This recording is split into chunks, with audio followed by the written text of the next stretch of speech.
umaga po, maupo tayo lahat. Secretary Greg Domingo, Secretary Cesar Purisima, Governor Alvarado C., Sir Tony Miloto, Mr. Luis Okids. Sa tagal natin magkakilala, hirap pa rin ako mag-pronounce. Luis and your brother. Galang-galang Mayor Santos ng Angat Bulacan, makasama po natin sa Kongreso, si Manong Pedro Pancho na ikalawang distrito ng Bulacan, Jojo Mendoza na ikatlong distrito, si galang-galang Arturo Robes ng Long District ng San Jose del Monte, Bulacan, galang-galang Lorna Silverio, Mrs. Fe Agudo ng Hyundai Asia Resources Inc., Mr. Alfredo Yao, siyempre si Mr. Lina rin po ng Hyundai, fellow workers in government, officials and members of Gawad Kalinga, ladies and gentlemen, good morning. Tila kahapon ho yata meron akong, at ang mga miyembro ng kabinete ko, may kausap na ama ng kanyang lungsod. At wala akong bukang bibig yung ama ng lungsod na to na amin po dinalaw, kundi po puro reklamo. No? Alam mo nyo, talaga medyo nakakadismaya ng konti. Kaya sulit na sulit ito yung pagtungo ko ng Angat ngayon. Sana po'y matibay yung Angat Dam. Sulit to dahil kasama natin si Mr. Tony Miloto, 10 ng Gawad Kalinga. At talaga nga naman, pag tama ang ginagawa, at nagiging matagumpay ang proyekto, talaga pong maraming nagiging kasangga at ama ang proyekto ito. Pwede ba natin palakpakan ulit si Mr. Tony Miloto ng Gawad Kalinga? Napaka-laki po ng contrast o pagkakaiba nung aming pong dinalaw sa Mindanao kamakailan. Doon po, kawani po na kasundaluhan at kapulisan ang siyang tumitibag ng tinatawag ng mga water hyacinth. Sabi ko po doon sa aming pagpupulong sa local government units, pagkakataon yata itong may problema para mag-galvanize, mapagbuklod yung ating mga komunidad para may patunguhan. Sino nga ba tutulong sa problema natin kundi sarili natin? Awa ng Diyos po, siguro mahina yung pandinig ng kagalang-galang na mayor doon sa lugar na yon, wala po siya napakinggan. At awa ng Diyos, bahala na kami sa lahat ng problema niya. Hindi na bali ho. Pagpalain na lang siya ng Diyos. Ayon po sa tala ng Department of Trade and Industry, binubuo ng micro, small, and medium enterprises ang 99.6% ng mga negosyo sa bansa. Patunay ang datos na ito sa laki ng potensyal ninyong makatulong sa paglago ng ating pong ekonomiya at maging kaagapay upang matuldukan ang kahirapan sa bansa. Pero alam naman nating lahat ang kwento. Bago tayo nanungkulan, para bang bahagi na ng kalakaran ang pahirapan ang mga nais magtayo ng negosyo. Bago makakuha ng permit, napakarami pang kuskus balungos ang kailangan daanan. Hindi na raw po uso yung 10 butas ng karayom, naging 200 na po. Bago bigyan ng lisensya, 3 mesa muna ang kailangan nabutan ng suhol bago umusad ang mga papeles. Sino ba naman po ang gaganahan sa ganitong kalakaran? Sa halip na lumago ang mga negosyo, napipilitan kayong magtiklop ng mga pwesto at magsara na lamang. Sa halip na mas marami pa kayong mabigyan ng trabaho, mismo ang gobyerno pa ang tila humahadlang sa inyong pagyaman. Kaya naman, nang maupo po tayo, agad nating nirepaso ang bulok na sistemang ito. Pinabilis natin ang proseso, pinaikli ang kailangang kumpletuhin na dokumento at hinikayat natin ang pamumuhunan sa ating bansa. Pamumuhunan po sa ating bansa. Sagisa nga po ang pagtitipong ito sa pagkakaisa ng gobyerno, ng mga institusyong pangnegosyo at ng komunidad upang bigyan buhay ang pagnenegosyo, malaki man o maliit, dito po sa ating bansa. Walang dudang ang paglulunsad ng Gawad Kalinga Center for Social Innovation, Social Enterprise Movement ang magbubuklod sa mga pribado at pampublikong sektor upang maglatag ng mga makabuluhang programa at napapanahong inobasyon sa pamumuhunan sa bansa. Ang layunin nitong makahubog ng 500,000, ulitin ko lang po dahil bibilangin natin ito sa 2016, makabuo at makahubog ng 500,000 social entrepreneurs sa loob ng 6 na taon, 5 taon na lang po natitira, ay hindi lamang magbubunga ng kita sa mismong mga negosyante, kundi tulong din sa buong komunidad na maaring sanayin at umasenso mula sa mga negosyo. Patunay din ang programang ito sa tiwala natin sa angking kakayahan ng mga kababayan nating may sapat na kapital na magpasimula ng kanilang pong mga negosyo. Sa dedikasyon at tunay na pagsisikap, kaakibat ang paggabay ng CSI at ng Gawad Kalinga, walang duda pong magtatagumpay ang mga negosyong itinataguyod nito.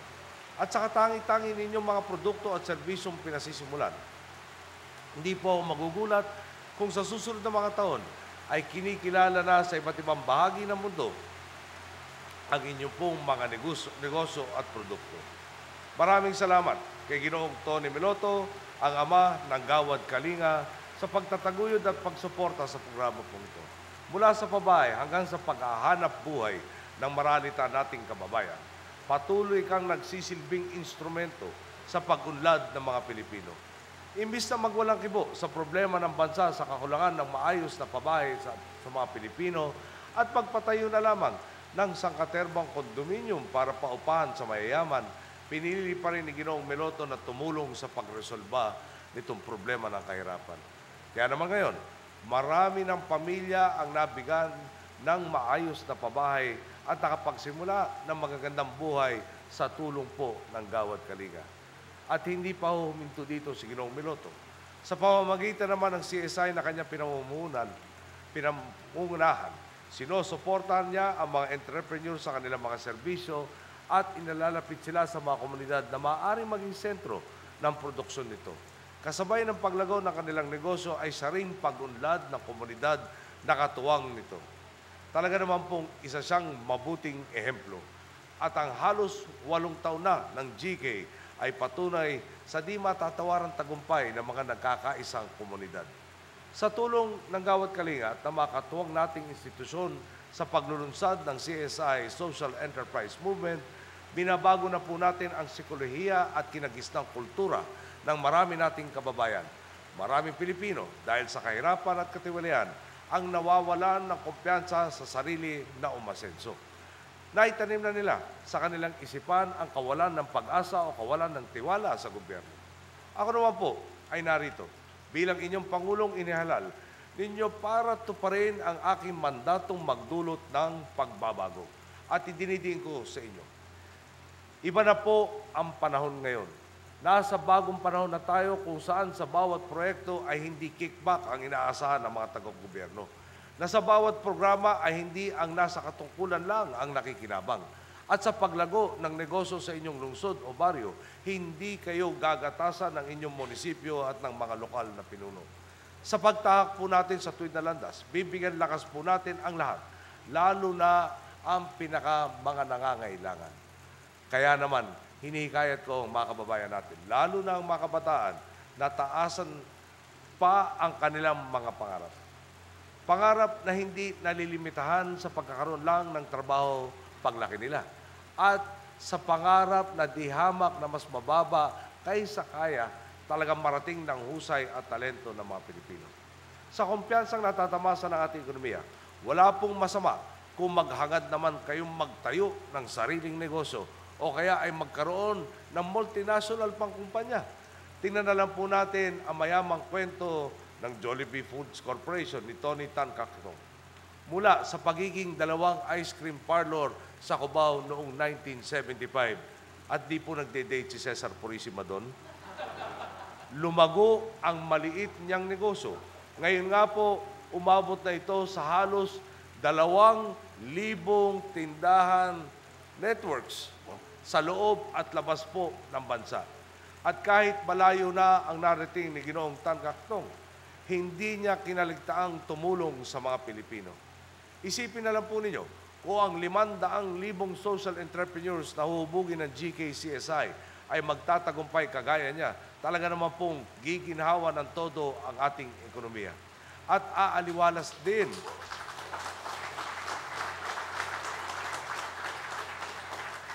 ang buhay ng maraming Pilipino dahil sa mga karagdagang trabaho to. Dagdag ko rin po, yung mga kasing edad ko po, alam na yung SM nung araw po ay tawag Shoemart. Dahil nagumpisa po sila sapatos ang binibenta. Si Mr. Henry C. po mismong naghahanap ng magkaparehas sa sapatos dahil pag itiniliver po sa kanila nung araw, tambak po yan, hahanapin nyo yung magkatuwang na pares. Ngayon po, hindi na sila kakilala ng kabataan na Shoemart dahil marami na po silang nilalako. SM na po ang tawag. Si Mr. Fred Yao, nandito kanina. Juice drink ang pinagumpisahan. Ngayon po, airline na po ang kanyang pinagkakaabalahan. Diretso na po ang biyahe mula Shanghai hanggang Puerto Princesa amongst others. Maraming salamat po. Si Don Emilio Yap po, nagumpisa rin. Surplus lang ang ibinebenta.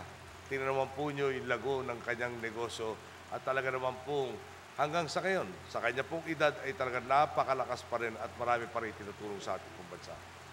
Kaya naman po, huwag kayong matakot mangarap. Nasa likod po ninyo ang gobyerno para umagapay sa inyo.